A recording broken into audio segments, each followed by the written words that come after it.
Hello ladies and gentlemen, welcome back to the channel. My name is Psycho Gold, this is Psycho Gold Videos, and today we're going to be checking out Mob Psycho 100 Episode 2. Last time on Mob Psycho 100, we had a blast getting introduced to the main character, finding out that he's working for a con man pretending to be a psychic, and that when he's not at high school, Mob seems to run around vanquishing evil spirits from the planet like he's a ghostbuster. Who are you gonna call? Mob. As always guys, I'd just like to remind you that this entire series is available to view on Patreon right now should you decide to join me on my Patreon. As for this particular episode though, I'm very excited to check out what happens next, as I really enjoyed the first episode. I thought it had a very unique animation style, I really dug the art style, and I really liked the main character. What little of him we saw. Even though he did do a lot, he didn't really talk a lot, so I don't really know what he's like as a person. We didn't really see his personality. But one thing that I do think is that he is aware of the fact that the person he's being mentored by, is actually conning him and everybody else, but he doesn't care because he's very lonely, or at least he feels lonely, and he wants someone to just hang out with and be sort of sociable with, so he's just putting up with it, and he's kind of protecting him at the same time, because I don't really think, I can't think of his name, I think it's Reagan, something like that. He doesn't necessarily quite comprehend how dangerous trying to go up against evil spirits if you're not psychic is. I mean, Mob flat out tells him that if you're just a normal person, you're very unlikely to come out of the tunnel they went into alive, which I thought he was just stating out loud, but upon seeing what happened when they went into the tunnel, I genuinely think that he was trying to warn him to not go in, but he did go in anyway, so he protected him with a force field, which in my opinion shows that he knows that he's a fake, you know? Maybe not, maybe he doesn't, maybe I'm just giving him too much credit, but either way, let's find out what happens on today's episode. Let's jump straight into it. 3, 2, 1, go. Kageyama Shigeo. Kageyama. I know another character called that name. I can't think where it's from. Might be a Kamen Rider.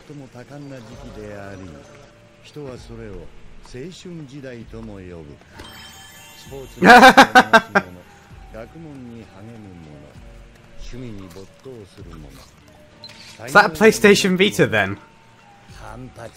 You won't be seeing any new animes with one of them in them.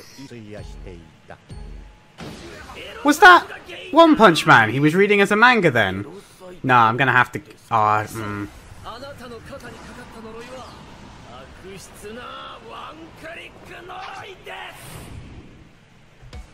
Oh, we're back to the opening.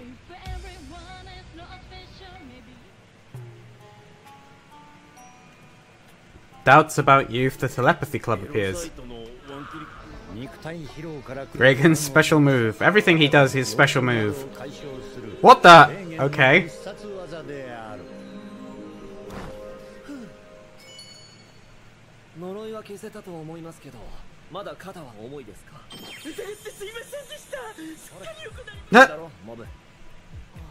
I was gonna say, he called it a massage course. Even I was thinking, wait, but...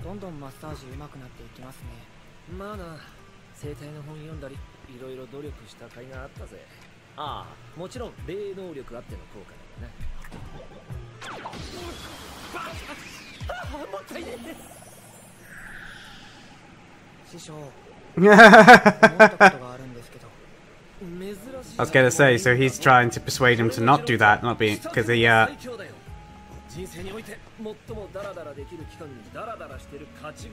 Oh, okay, I thought he was gonna try and convince him to stay there. Oh yeah, no, he is. Because he doesn't want to lose his star pupil.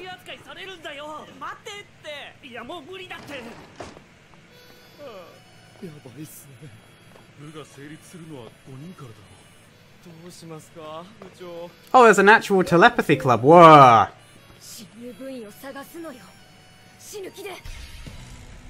Okay.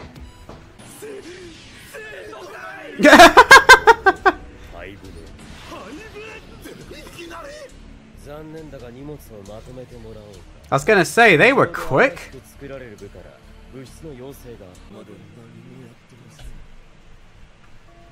They haven't done a single thing. Why do they want to keep the club going? Whoa!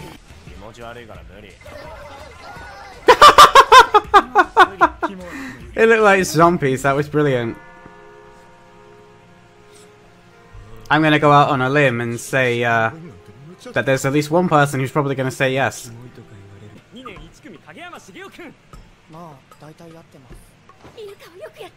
Okay, so... Okay, so he just picked him up from some random place.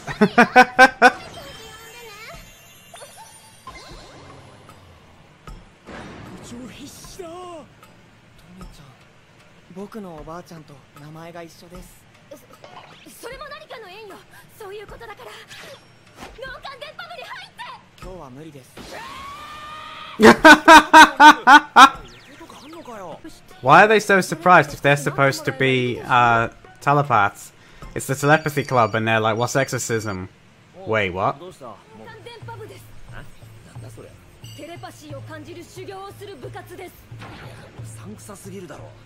Oh wait, so they train?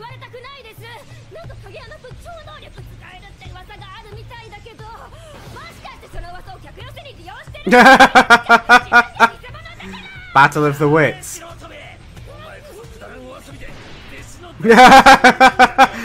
Oh, this is funny.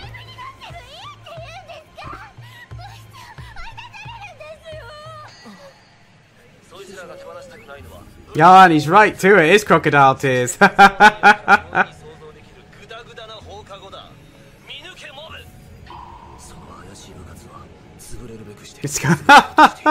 I love how serious he suddenly looks.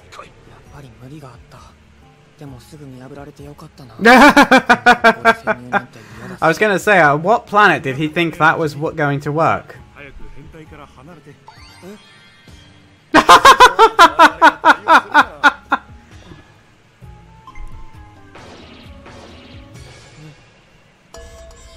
Ah, that was his plan all along, wasn't it? He never had any intention of getting through the gate. He just wanted Mob to go up there and sort out the spirit for him.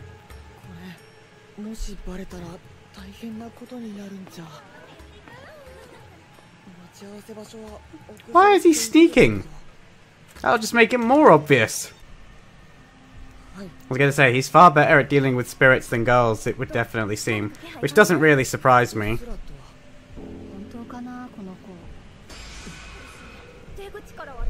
Okay. It suddenly has changed tone completely.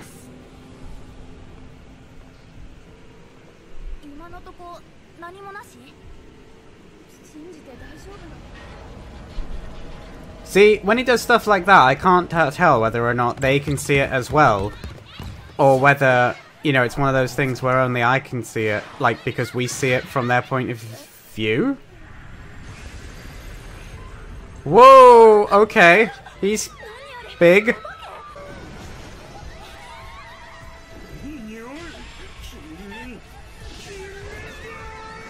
Okay, that dude's creepy. But...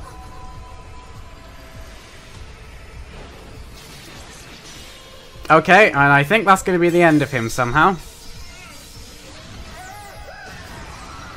Bye-bye for now! Okay, that actually looks just as creepy. Oh, it's like how he used to look as a person.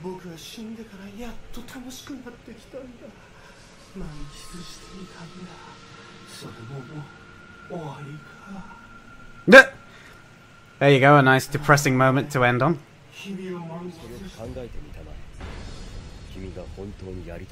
Well, you know, surprisingly, even though he's being a bit aggressive about it, I actually agree with him.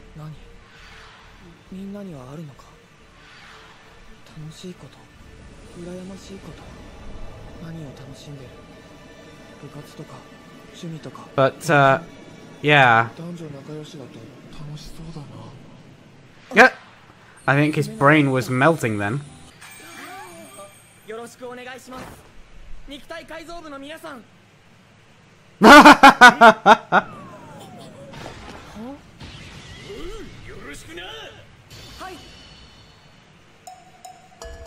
Oh, we're now at 40%.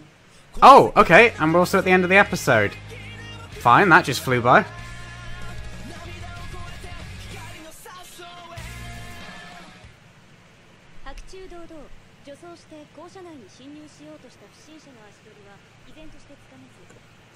I assume this is an after credits scene and not a preview of the next episode. Oh, and I think this is the preview of the next one.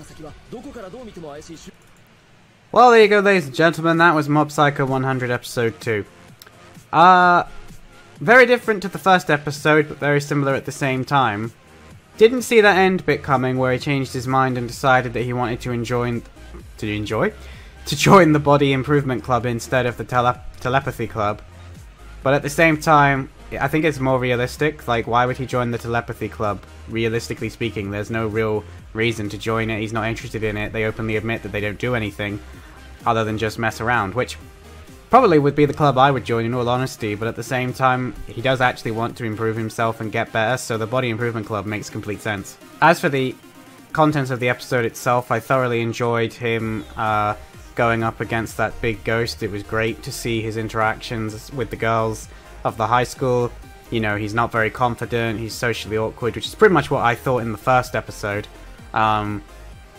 And I found it interesting the way they'd made that parallel between him and the spirit, like playing the loser in life. I don't necessarily think he's a loser in inverted commas, because like Deku in My Hero Academia is constantly laughed at by the class and bullied, whereas he's just more of a social outcast. Like, nobody particularly cares. Like, they don't even care enough about him to bully him, at least in the first couple of episodes. And you know, it's one of those things where I think he just makes no impression on people whatsoever because he just doesn't ever interact with anyone. So no one really cares about him one way or the other. They don't know enough about him to dislike him. They don't know enough about him to like him. Which one is worse? I don't know. I suppose they're both as bad as each other in their own different ways.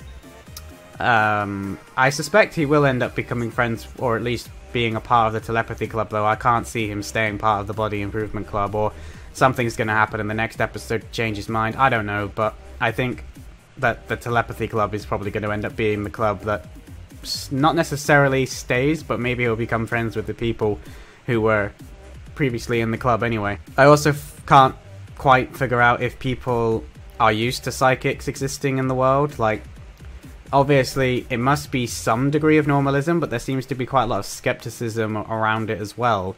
Yet people talk about it openly, and you know, some of the students seem to know that he has, like, Esper abilities, and the girls, you know, they said that they went and looked for the cheapest exorcist, and they didn't seem that phased after the ghost had been destroyed. They were, like, all happy that he'd done it, but they didn't seem particularly freaked out by what had actually happened, so I don't know. I could do with a bit more world building to kind of explain the world to me. I know that we got that scene at the beginning which said, you know, there are monsters in this world and all that jazz, but I'm a bit confused as to what the state of the average person is. But I'm sure as I continue to get my way through the series, it will become more clear. And yeah, the art style in this one was a bit more consistent. I didn't notice as many weird things freaking me out, but there were still moments where I really do love the way that things are drawn, especially the spirit. Like, I thought the fight scenes with him and Mob were great. Mob himself is a very powerful character, I think that much is pretty clear, so I'm very curious to see what sort of sequences we're going to get later into the series, and I'm also very curious as to when exactly that explosion has happened. Like, we seem to be ramping up to it very quickly, so maybe it's not the end of the season, maybe it's like midway through the season, which would still be pretty cool, and then we could go on from there, but I don't know. The only way to find out will be to keep watching them, which I intend to do. Overall, for the first 2 episodes of the season, I thought they were both really good episodes. I think it's a good introduction to the show. Like I said, I could do with a bit more world building. This episode in particular didn't really build upon the strength of the last episode, in my opinion. Like, I think it gave us a bit more introduction to the main character, which I'm happy with. I also really liked the introduction of the president of the Telepathy Club and the way that she kind of argued back with Reagan, you know, or Regan, I'm not sure how to pronounce his name, looks like Reagan to me, but not Reagan, like Reagan, because I'm sure people are going to say I'm pronouncing it wrong, but whatever. Yeah, the fact that she immediately called him out as a fake, and he immediately called her out, you know, saying that the club isn't real, it's just a pretense to do nothing.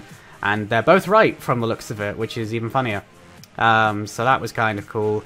And, you know, the fact that they both need Kageyama probably is going to end up being a heavy feature of the show, like his split time between his two commitments that he will eventually have. So I can see that leading to some comedy moments, I suspect.